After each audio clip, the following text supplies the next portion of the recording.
Je vous retrouve aujourd'hui pour cette nouvelle année 2019, déjà pour vous souhaiter une excellente année, mais aussi pour vous présenter mes lectures préférées de 2018. Au départ, je voulais faire soit un top 10, soit un top 5, et puis au final, j'arrivais jamais à avoir le compte tout pile, donc j'ai juste décidé de vous présenter les lectures que j'ai préférées. C'est une vidéo qui a été extrêmement difficile à faire pour moi parce qu'en fait, j'ai vraiment fait des très bonnes lectures cette année. Donc quand j'ai regardé un petit peu la liste de tout ce que j'ai lu cette année et que j'ai dû choisir vraiment mes préférés, ça a été difficile parce que j'ai vraiment fait des bonnes lectures, des super découvertes. Donc là vraiment ce que je vous présente aujourd'hui c'est mes plus gros coups de cœur et ceux qui vont avoir un impact peut-être sur mes lectures futures. Mes futures lectures. C'est pareil. Cette année, j'ai lu en tout 47 livres. Je n'avais jusqu'ici jamais tenu de compte de livres que je lisais en une année, donc je n'avais pas la moindre idée. Je n'avais vraiment aucune notion de ce que je pouvais lire en fait en un an. Donc du coup, quand j'ai commencé à noter et que j'ai décidé donc du nombre de livres que je voulais lire cette année pour le challenge de l'année, j'avais mis 30 livres en me disant je n'ai pas la moindre idée si je lis 30 livres ou pas par an. Et finalement à chaque fois j'ai augmenté un petit peu et je suis arrivée jusqu'à 47, donc je trouve ça plutôt chouette. Je vais me fixer je pense un nombre de 50 pour 2019 pour voir, on verra. Mais en attendant de commencer mes lectures de 2019, je vais donc vous présenter mes gros coups de cœur de 2018. Pour la plupart ce sont des livres dont vous avez déjà entendu parler sur la chaîne parce que en général quand j'aime bien un livre, j'ai tout de suite envie de vous en parler. Donc ce ne sera pas de très grosses surprises. Cette année j'ai eu la chance de découvrir Les Fiancés, non pas du tout. En premier cette année j'ai eu l'occasion de découvrir la saga de la passe miroir de Christelle Dabos. Donc là pour l'instant il y a 3 tomes que j'ai lus et normalement il y en aura un 4e qui sortira je ne sais pas quand. J'ai vraiment adoré cette saga, je la trouve extra, j'ai vraiment adoré l'univers.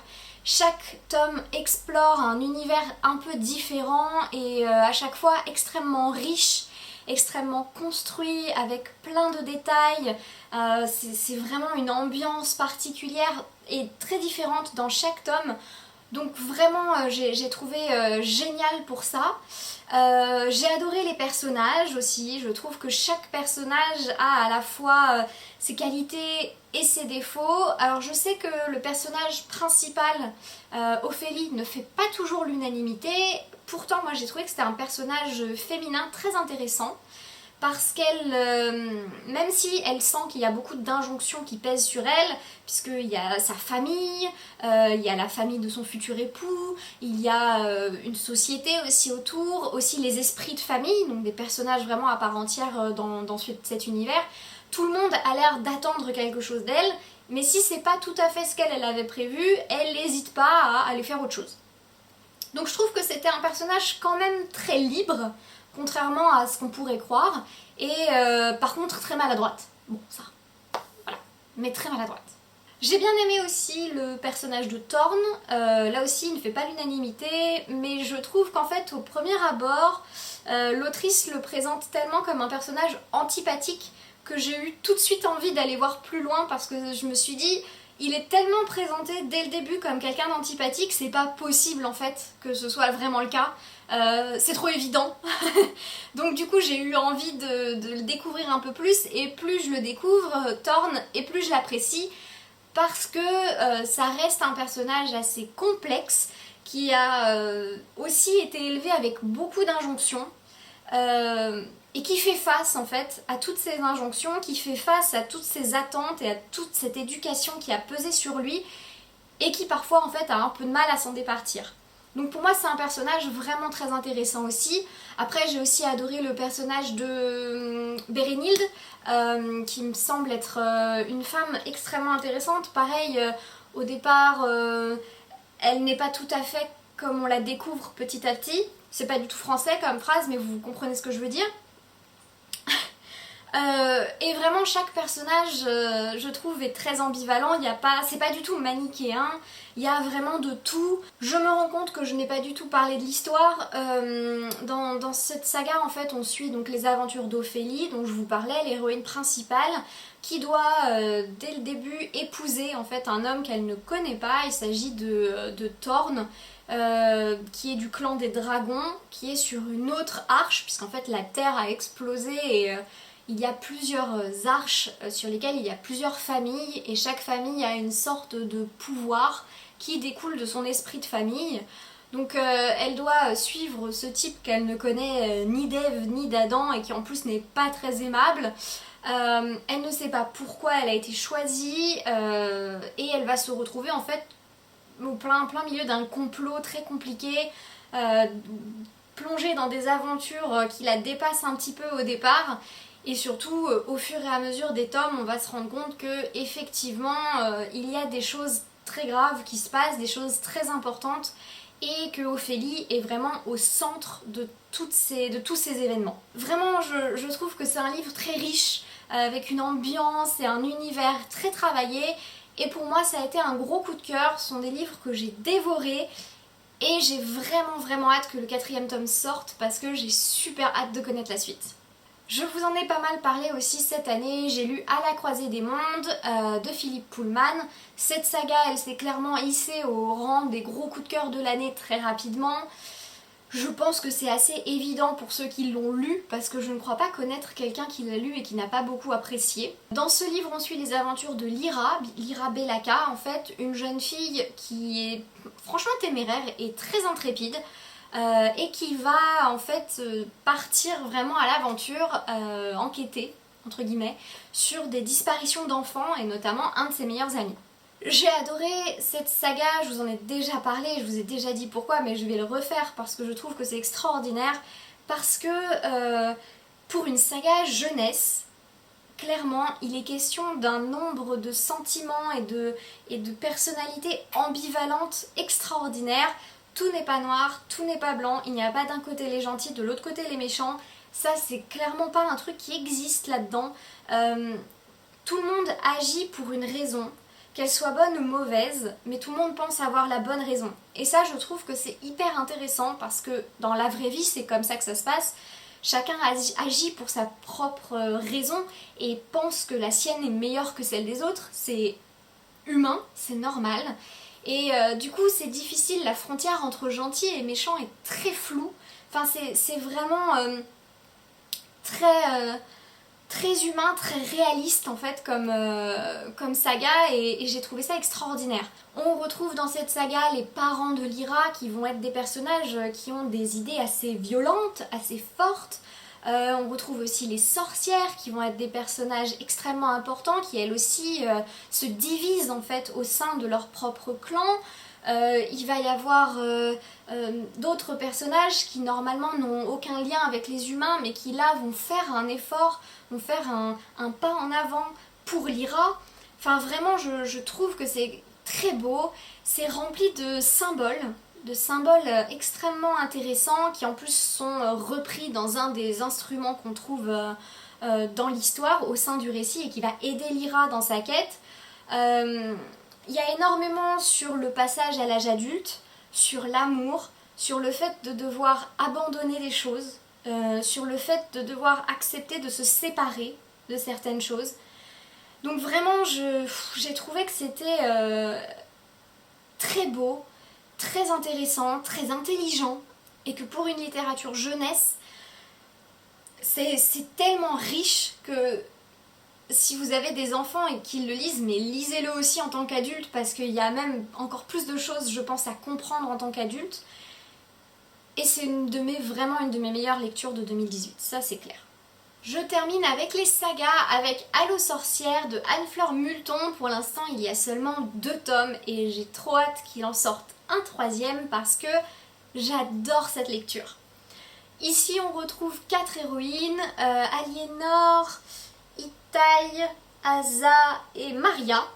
4 jeunes filles qui se rencontrent en fait sur Twitter après qu'un hater tout pourri, misogyne et stupide soit allé dire un truc trop bête, et donc du coup elles ont toutes répondu dessus et elles deviennent amies.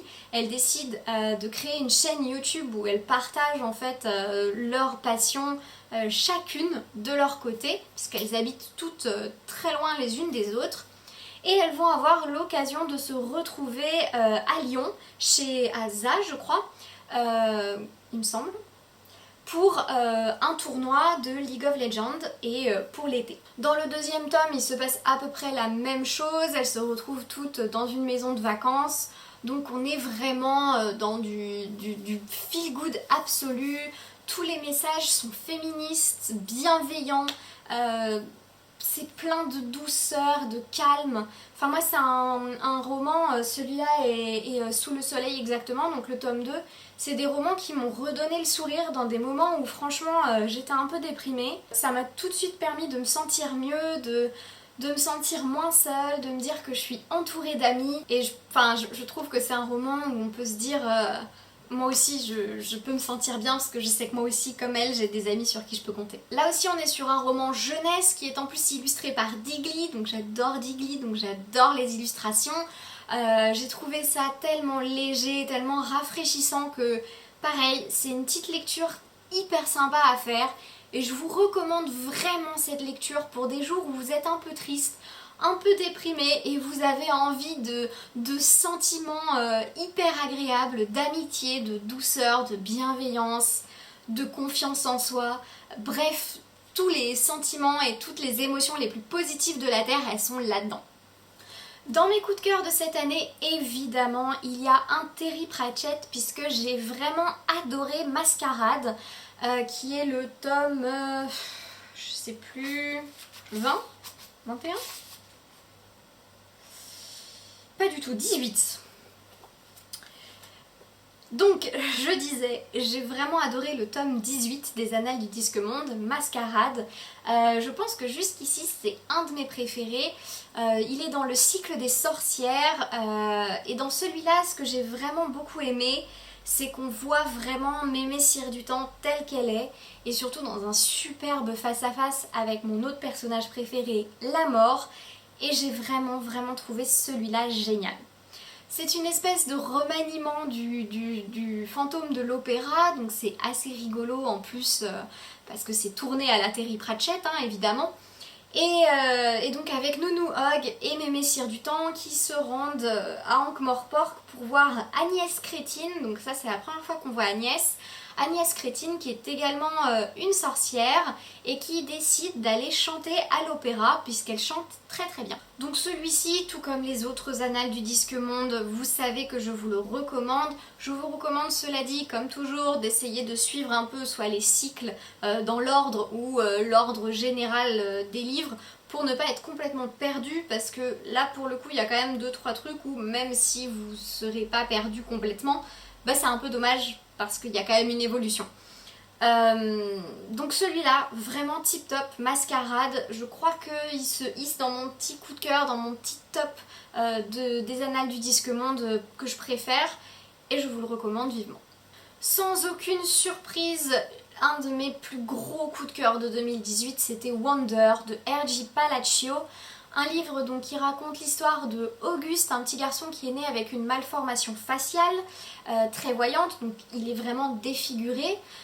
Jusque-là, il a toujours été scolarisé à la maison, mais là, il va rentrer au collège et ses parents décident de le mettre à l'école. Donc malgré tout, son entrée à l'école va être assez facilitée puisqu'il va être bien entouré. Le directeur de l'école est un homme d'une gentillesse extraordinaire et qui va faire très attention à lui sans pour autant l'infantiliser. Il va lui apprendre à être justement autonome un petit peu plus. Heureusement, Auguste, c'est un petit garçon très brillant, donc pour lui, l'école, c'est pas du tout quelque chose qui le freine en termes de résultats scolaires. Mais par contre, se faire des amis, ça va pas toujours être ce qu'il y a de plus facile. Malgré tout, dans ce livre, ce que j'ai adoré, c'est qu'on fait vraiment face à la bienveillance de certains enfants qui vont vraiment être gentils avec lui, qui vont pas du tout se formaliser de la tête qu'il a. d'autres enfants qui vont être bien plus malveillants, d'autres qui sont au collège et qui veulent être son ami mais qui malgré tout sont un peu parfois mal à l'aise avec le fait qu'il y en ait d'autres qui se moquent de lui. Vraiment, je trouve que dans ce livre, ce qu'il y avait d'extrêmement beau et d'extrêmement touchant, c'est la véracité des émotions et des sentiments. Il a aussi une grande sœur et des parents, une famille en fait, qui vont avoir des tas de sentiments très humains et très vrais par rapport à la situation. J'ai trouvé que c'était pas du tout romancé au final, que c'était vraiment très factuel comme roman et que on voyait les choses telles qu'elles étaient, avec parfois des beaux sentiments, parfois des moins beaux, mais qui font vraiment partie des gens, qui font partie de la vie, surtout ce genre de vie. Donc pour moi, c'est vraiment une lecture extraordinaire. En plus de ça, j'ai adoré la manière dont c'est écrit parce qu'on alterne les points de vue, ce que je trouve génial, parce que ça aurait peut-être été un peu facile de mettre que le point de vue du petit garçon, alors que là vraiment on a le point de vue de la famille, des amis, bref de tous les gens qui vont être amenés à rencontrer Auguste pour la première fois notamment. Et ça, j'ai trouvé ça très intéressant de voir comment chaque personne va réagir. Donc Wonder, je pense que c'est avec le prochain livre que je vais vous présenter, je pense que c'est mon top of the pop de mon année 2018. Mon autre livre top of the pop, c'est Boudica de Jean-Laurent Del Socorro, un livre que j'ai dévoré d'une traite, qui est sublimissime, d'une poésie extraordinaire. Celui-ci, je vous avais dit, il a gagné le prix Imaginal des bibliothécaires en 2018. Et franchement, je comprends, parce que c'est rare que je vois un livre avec une telle poésie, avec une syntaxe, un vocabulaire, enfin tout qui est aussi beau et aussi parfait et aussi fluide en fait, dans la manière dont c'est construit, et j'ai vraiment adoré. Dans celui-ci, comme je vous avais déjà dit, on va voir les aventures, enfin non, on va lire la vie en fait de Boudica, la reine des Icénies, qui est donc une reine celte qui a longtemps lutté contre l'oppression romaine dans l'actuelle Grande-Bretagne. Le livre en fait est construit, alors déjà le livre est écrit à la première personne et au présent, ce qui peut dérouter un peu au début. Mais justement, je trouve que c'est ce qui donne ce côté extrêmement dynamique, extrêmement fort. À aucun moment en fait on ne va s'encombrer de détails qui pourraient ne pas être intéressants pour l'histoire. Aucun moment on s'encombre de détails qui ne vont pas être intéressants pour connaître Boudica. Tout le temps en fait, tout le livre est fait pour que on soit sûr de la connaître, de la comprendre et de la suivre, elle et pratiquement personne d'autre. Ce qui m'a profondément marqué dans ce livre, c'est le jeu, j'ai envie de dire, sur les mots. En fait, c'est très intéressant parce que, je l'ai souvent expliqué, dans ce livre, c'est extrêmement poétique parce qu'avec des sonorités, avec des tournures de phrases, avec un vocabulaire parfaitement choisi, l'auteur arrive à traduire énormément d'émotions sans presque jamais nommer ces émotions ou les décrire réellement. Par exemple, Boudica vit quand même dans un monde où il y a énormément de brutalité, de peur. Elle vit avec un père qui est très distant, c'est très difficile pour elle le début de sa vie. Et tout ça c'est traduit avec cette espèce de dureté du présent, l'utilisation du temps, du présent, qui va apporter une certaine dureté, des phrases courtes, percutantes, avec des mots très, très, très choisis en fait. Ne se perd jamais en phrases inutiles, c'est très percutant, ouais, c'est le mot. Donc vraiment, on traduit une certaine brutalité avec ça. Parfois, elle va avoir des phrases plus longues et plus déliées pour traduire de l'amour, pour traduire de la tendresse. Parfois, elle va avoir des phrases plus complexes pour traduire de la peur. Enfin, j'ai trouvé extrêmement incroyable ce que l'auteur a réussi à faire en utilisant les mots, d'autant que dans ce livre, Boudica exprime très souvent un profond désarroi quant au vocabulaire et aux mots, parce qu'elle n'arrête pas de dire qu'elle n'a pas les mots pour traduire ce qu'elle ressent. Et du coup, je trouve que c'est extraordinaire de réussir à faire dire ça à son personnage quand lui-même, du coup, quand l'auteur lui-même, du coup, ne va jamais mettre de mots dans la bouche de son héroïne, étant donné qu'elle ne les a pas, mais qui va quand même réussir à traduire tout ce qu'elle ressent. Et je trouve que c'est extraordinaire de savoir faire ça. Extraordinaire. En plus de ça, c'est très beau parce que Boudica a une amie très proche qui est muette, et donc avec laquelle elle n'a jamais à parler, et avec laquelle elle apprend à traduire ses émotions avec autre chose que des mots. Moi, franchement, j'ai été subjuguée par la beauté de ce récit, par la beauté de ce texte. Je l'ai trouvé tellement poétique, tellement extraordinaire.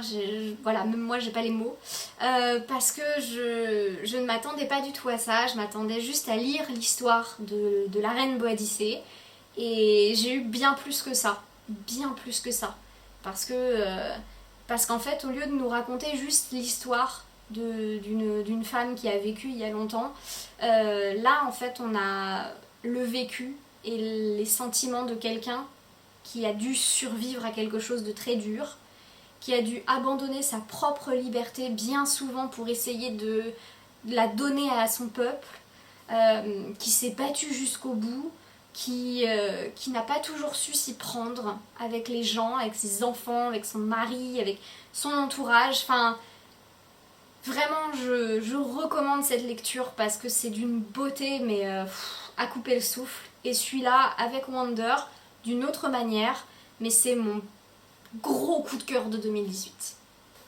Une autre très bonne lecture que j'ai faite cette année, c'est Je suis une légende de Richard Matheson, que j'ai trouvé vraiment super, vraiment sublime. Je m'attendais pas du tout à ça, donc j'ai été très agréablement surprise en fait. Donc celui-ci, c'est l'histoire d'un homme, c'est Robert Neville, je crois qu'il s'appelle, qui est barricadé dans sa maison. Et toutes les nuits, il est assailli par des vampires qui essayent de le bouffer, hein, c'est très sympathique. La journée, donc pendant que les vampires ne peuvent pas aller au soleil et sortir de chez eux, il essaye de les tuer au maximum, et puis surtout il essaye d'améliorer sa maison et de faire une vie autant qu'il peut autour de cette horreur en fait qu'il est en train de vivre. Ce que j'ai vraiment apprécié aussi dans ce roman, c'est l'aspect psychologique. Là c'est difficile de vous en parler sans trop vous en dévoiler parce qu'en fait donc, le personnage est extrêmement seul. Il y a même des moments, il y a un moment où il parle et ça faisait tellement longtemps qu'il n'avait pas parlé qu'il est étonné par sa propre voix. Donc j'ai bien aimé le fait qu'on voit à quel point l'humain en fait est un être qui a besoin d'être en société, qui ne peut pas vivre entièrement seul en ermite quoi, parce qu'il a vraiment besoin de voir des gens pour évoluer et se sentir toujours sain d'esprit. Il ressasse aussi beaucoup son passé, là aussi c'est très complexe ce qu'il a vécu. Toujours j'essaye de pas trop vous en dire parce que ce serait dommage. Pour ceux qui ont vu le film, je vous conseille vraiment de lire le livre parce qu'il y a des choses dans le film qui ont été beaucoup supprimées ou modifiées et qui du coup altèrent énormément en fait la qualité du récit. Je parle notamment d'une histoire de chien qui n'est pas du tout ce que vous pensez. Dans le livre et dans le film, ça n'a rien à voir. Et dans le livre, c'est beaucoup plus dur, en fait. Beaucoup plus triste. Et en même temps très différent. Donc je pense vraiment que ça c'est un livre à lire et le film, puis même la fin du film, d'après ce que j'ai compris, n'a pas vraiment de sens en fait par rapport au livre. C'est pas du tout la même chose parce que dans le livre, comme je vous avais déjà dit, le titre Je suis une légende prend une dimension extraordinaire. Parce qu'en fait, effectivement, il est devenu une légende. Mais pour une raison bien particulière. Donc celui-là, vraiment, je ne peux que vous le recommander parce que il faut le découvrir, il faut comprendre ce que c'est, il faut comprendre ce qui traverse cet homme et essayer de comprendre aussi à quel point ça peut s'arranger ou pas pour lui. Parce que donc il y a cette histoire de vampires, sauf que les vampires sont très nombreux. En fait, il y a vraiment une idée de rééquilibrage mondial, si on peut dire. Et le fait que on se retrouve parfois hors de ce rééquilibrage sans s'en rendre compte. Donc la manière dont la situation se retourne, en fait c'est horrible parce que j'ai envie de vous dire plein de trucs mais je peux pas parce que j'ai peur de vous en dévoiler trop. Donc je vais arrêter d'en parler parce que ce que je suis en train de vous dire, si vous l'avez pas lu, ça n'a pas de sens. Mais franchement lisez-le parce que il y a tellement de choses magnifiques à découvrir sur la psychologie de ce personnage, il y a tellement de choses magnifiques à découvrir sur sa place dans la société, sa place dans l'univers, sa place dans le monde. Enfin, je l'ai trouvé génial et il faut absolument... Je trouve que c'est vraiment un livre à lire, un livre de science-fiction à lire parce il est beau. Donc pour tous ceux qui cherchent à lire un peu plus de science-fiction, celui-là, vraiment, lisez-le. Vous ne serez pas déçus. Jamais. Enfin, ou alors, je sais pas. Mais non, moi je pense pas. Le dernier livre dont je vais vous parler, donc là j'ai déjà lu le tome 2 aussi, c'est le tome 1, il s'agit de Bergère guerrière de Jonathan Garnier et Amélie Fléchet. Donc celui-ci c'est un de mes plus gros coups de cœur de 2018 en bande dessinée, pour la bonne et simple raison que, en fait, jusque-là, j'étais persuadée que je n'aimais pas la bande dessinée. Et en fait si, c'est juste que je n'avais pas vraiment lu de choses qui me plaisaient et que Bergère guerrière avec ses dessins adorables, ses magnifiques couleurs et son histoire vraiment passionnante. Donc là c'est l'histoire d'un village en fait où tous les hommes sont partis à la guerre il y a 10 ans. On n'a aucune nouvelle d'eux, on ne sait pas s'ils vont bien, on ne sait pas s'ils ont gagné, perdu, on ne sait pas s'ils vont revenir. Bref, il n'y a vraiment aucune information sur ça. Mais du coup les femmes sont restées seules et elles ont besoin de protéger leur village. Donc elles ont créé l'ordre des bergères guerrières pour protéger ce village. Donc là on suit l'histoire de Molly, qui est une petite fille adorable et un peu téméraire et un peu fofolle mais qui est trop mignonne. Et qui va pour le coup être la dernière génération des bergères guerrières. Après elle, ils ne savent pas exactement comment ça va se passer. Donc elle va être accompagnée de son meilleur ami Liam et aussi d'autres copines à elle pour vivre des super aventures et protéger le village. J'ai trouvé que c'était très beau déjà parce que les images, vraiment le dessin, les couleurs, tout m'a énormément plu et m'a donné envie de lire beaucoup plus de bandes dessinées en 2019. Mais aussi parce que l'histoire est très sympa. Là aussi j'ai trouvé que c'était intéressant parce qu'il y a une certaine ambivalence des sentiments.